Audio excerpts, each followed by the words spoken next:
Fenlands are an infrastructural landscape. Since the draining of the fens, the area has relied on machinery and man-made drains to keep the landscape water-free.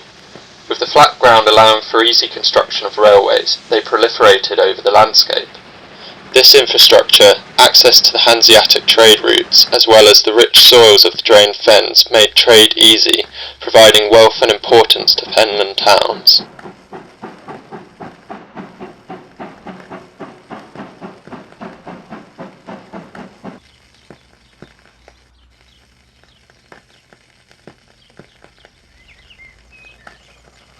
This leads us to a cyclical theory of history, where new forms of infrastructure come in periodically, first canal, then rail, then road, leading to a period of regeneration and increased prosperity.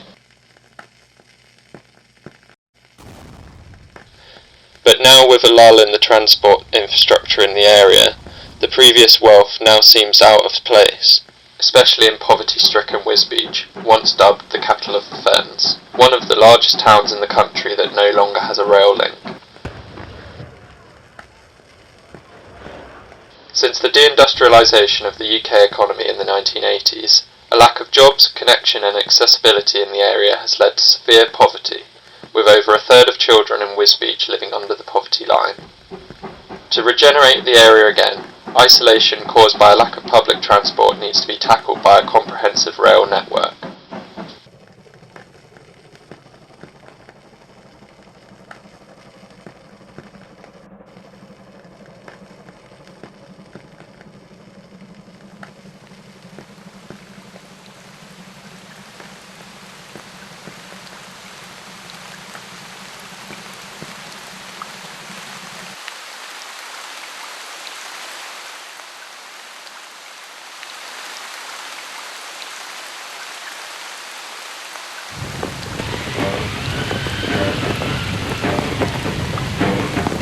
This is the night mail crossing the border, bringing the check and the postal order, letters for the rich, letters for the poor, the shop at the corner of the girl next door, pulling up beat took a steady climb, the gradients against her, but she's on time.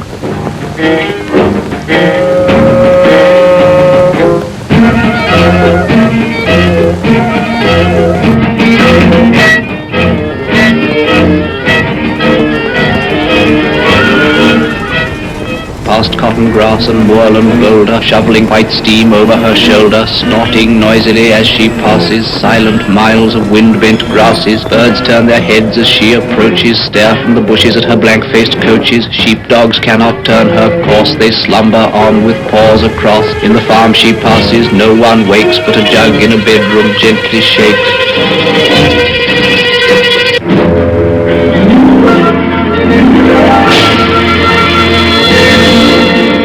Dawn freshens.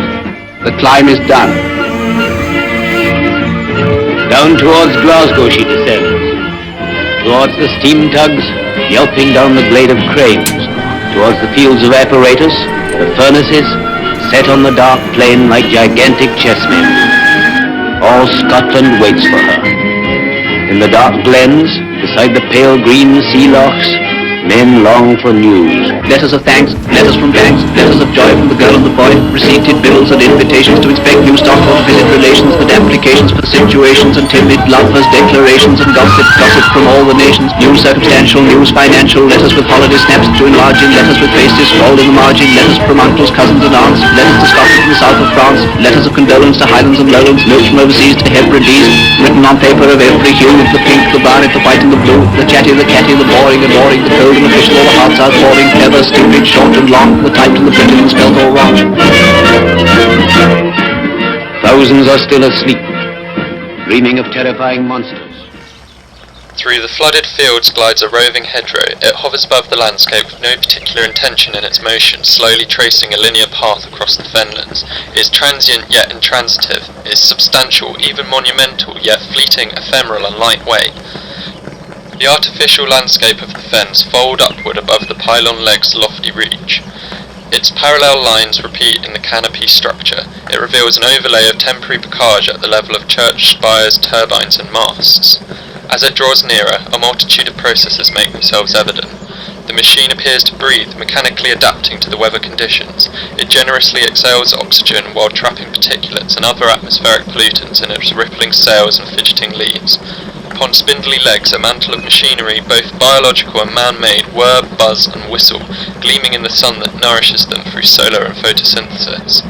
Within its branches, an ecosystem of birds, bees and other small animals inhabit and feed on the blackberries, sloes, elderflowers and haws, providing a shifting corridor mounted on bogies between pockets of nature throughout the landscape.